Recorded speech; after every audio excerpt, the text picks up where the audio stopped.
My name is Neil Williams. I'm Trust Secretary of Macmillan Caring Locally.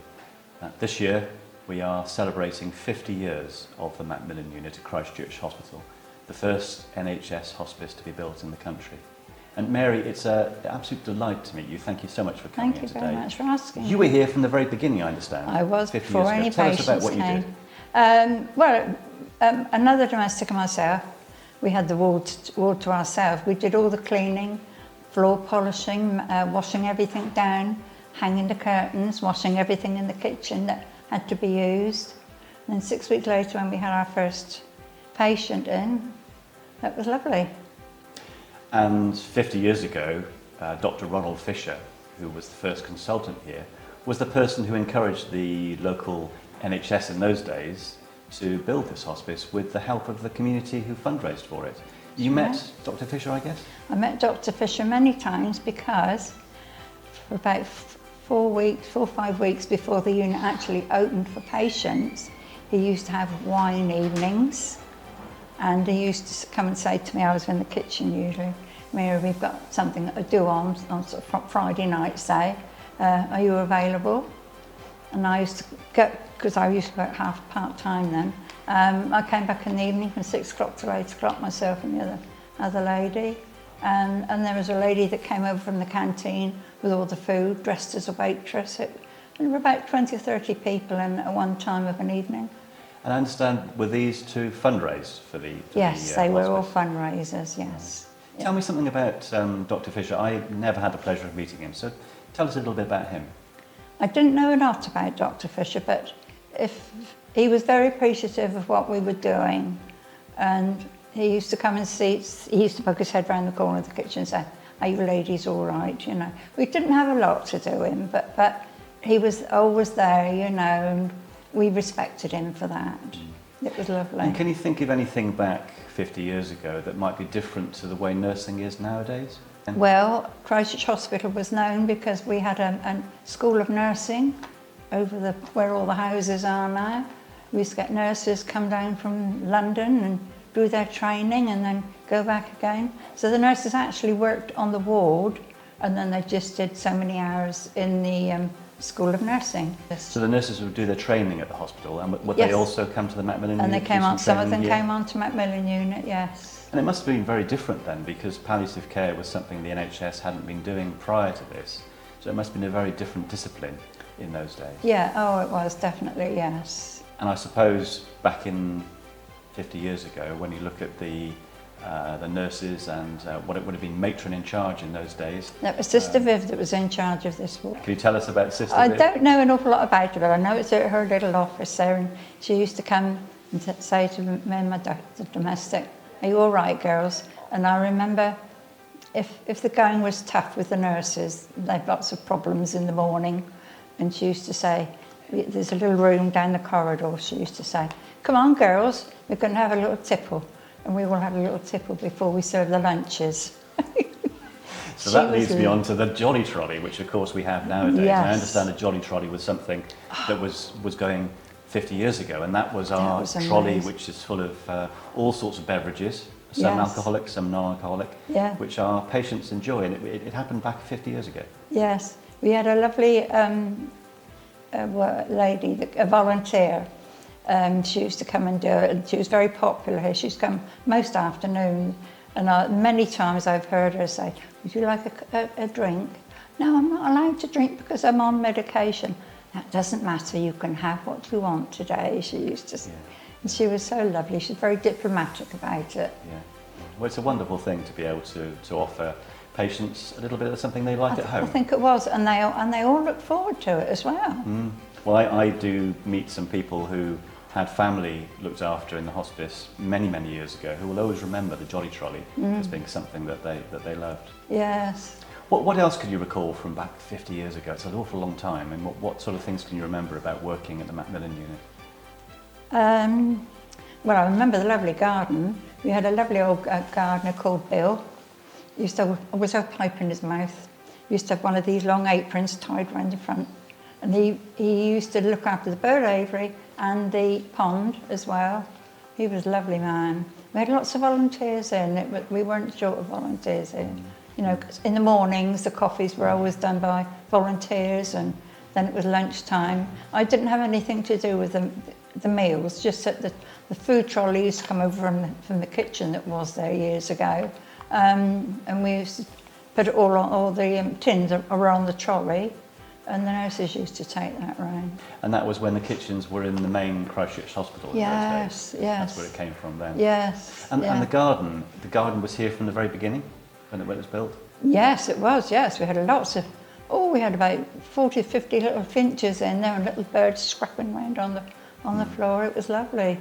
And we had canaries as well in there. Right. Yes. And that's really important, because it's important for not only for our patients, but also for our visitors who enjoy the garden with, and we can hear in the background here probably the water running into our pond. Yes. To see the fish and see the birds. It's and lovely. just have a peace and tranquil area to relax. Yes, it was, yeah. What other memories can you think of from 50 years ago, when the whole building was complete and you came into here for the first time and you were getting it ready for when the first patients were coming in? Can you remember the day when the first patients arrived? I do. Her name was Stella and she came from Salisbury Hospital. Wow. And we all stood in the doorway there and greeted her in. And that was the first patient? That was the very first patient. And her name was Stella? She was a lovely lady. She used to sit outside, just outside here where the chairs are now. And she used to hear us in the kitchen. She used to try and do knitting, and she used to say, "Mary, I've dropped a stitch." "All right, Stella, we'll come out and sort it out." And she was lovely. And I did meet some lovely visitors as well. We had a lady come up from Swanage, used to bring 2 trays of fresh eggs from her small holding she had. And we used to take it in rotation, share the eggs out, you know. Yeah. Yes, I have met some lovely patients and visitors. Yeah. And that hasn't changed. I mean, No. that feeling here, the warmth of a welcome to patients and visitors hasn't changed. But it's interesting to see that 50 years ago, patients are still being looked after wonderfully, and their families cared for. Yes, yeah. I think that's lovely. Mary, we have a lovely chaplain here who comes to the unit every week called Nick. But I understand there was a different chap back in 50 years ago.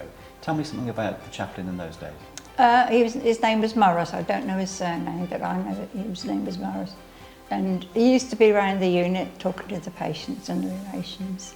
And then every Sunday, most Sundays, somebody came with a little organ and played just over there. And Morris, we used to have about 4 or 5 patients in here. Took a little service for about an hour and a half. And very often he used to say to me, poke his head through the kitchen door and used to say, "Mary, we're going to sing the old rugged cross." So I came in and joined in. And you joined in with it. It was lovely. He was lovely. And he also, my daughter here, Kim, her mother-in-law actually worked here, which I didn't know at the time. Right. Yeah. So she worked on the unit as well. Small world, isn't it? It is, yes. And back in those days, back in 74, 75, when it opened, I don't think the chapel was built then, was it? Was it built later, our chapel? No, it wasn't built then, no. So the chaplain, Morris, you say, would have been a chaplain at a local church, presumably? At Stapleton, yes. And would come in and talk to the patients. Yes. So a lovely thing to do. Yes, he was. I always made him a cup of tea. He loved it. Or a glass of whiskey. Yeah. Jolly. He probably did, I don't know. Mary, back in those days, I understand that to help with the fundraising for here, we had a number of celebrities that you may have met. Can you tell us about some of the celebrities who came to the Macmillan Unit? There's 2 of them that I met. I think we probably had others, but I didn't meet them. But Max Bygraves was very popular here. Word used to go around, "Max Bygraves is coming, his car's just coming, we can see," because it was MAX1. It was a cream Rolls Royce. And do you remember the day that he came to visit? I remember the day. He visited quite often, actually. And Norman Wisdom came a couple of times, but no more. But Max Bygraves was a regular visitor. And when he came, presumably he made a fuss of all the staff and the patients? He did. Yes, he did, yes. Yeah, yes. Yeah. Very friendly guy he was, yeah. And I guess he would have helped out with the fundraising, because it would have been a costly project to build here. Yes, I think so. And can you remember when he came, what he actually did when he came in? No, he just used to A lot of the patients were sat in the lounge when they knew he was coming. And he used to just go around to the beds and chat with the patients, and everybody knew who he was. And Normal Wisdom, who now when he came, was he playing his normal part? He just wore his funny hat cocked on one side like he did, but he didn't stay very long. But we all knew he was there, you know. He just used to go around and have a chat with the patients. Yeah. He didn't fall over in the ward or anything? No, we never did anything silly, no. But it was lovely to think that celebrities took time out to come and visit here and visit the patients and also help with the fundraising. Yes. I can only imagine with Dr. Ronald Fisher, who set this hospice up initially, the cost of doing that, raising the funds, as well as getting it going, must have been a monumental task. It's probably hard work, yes. We owe a debt of gratitude to Dr. Fisher. Yes, yeah. And I remember when Dr. Randall came, she took over from Dr. Fisher. Yeah. And I remember the day Dr. Randall got married. She lived at Burton, and her horse box turned up outside. Then the horse came, and Dr. Randall got on her horse, and she came to the door here. Really? Yes. I did not know that. I knew Dr. Randall very well when she was here, and I didn't know that story. Yes. But I know obviously she's a very keen... Yes, we opened fire doors, and she stood there, sat on her horse. Oh, how lovely. It was lovely. It's a lovely story. And you were also telling me earlier on about, we talked about the aviary and about the birds we have in the aviary, but I understand there were some other birds in the garden that you were telling me about. Oh, the little finches and some little... blackbirds? Oh, we used to have lots of blackbirds. One year, I think it was the second year we opened, up above the fire exit just here, outside, a blackbird made its nest.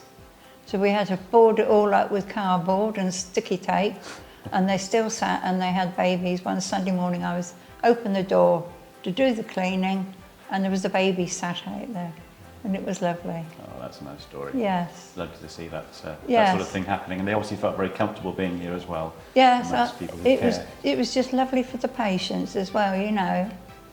Bit of nature. And it's wonderful to look back over the last 50 years and get all these memories. I'm so pleased that you've been able to share those memories with us today, Mary. Oh, thank you very much. Thank you very much indeed for letting us know. It's so important to look back as well as forward. Yes. As we celebrate. Yes, that's right, yeah. Well, I worked at Christchurch Hospital for 30 years as a domestic. Then I went over to Royal Bournemouth, and I worked in the pharmacy stores I used to do the ward cupboards with their pharmacy. And I worked 11 years for there, so I worked 31 years for the National Health Service. Wow. It's a long time, isn't it? It's a long time, but I enjoyed it. Yeah. Well, clearly you did, working there for that long. Yes. And it must have made you feel really good to know the difference this place and Christchurch Hospital makes to so many people's lives. Exactly, yeah. So congratulations on 31 years of working for the NHS. Thank you. And thank you for sharing your wonderful stories with us. Thank you very much. Thank you.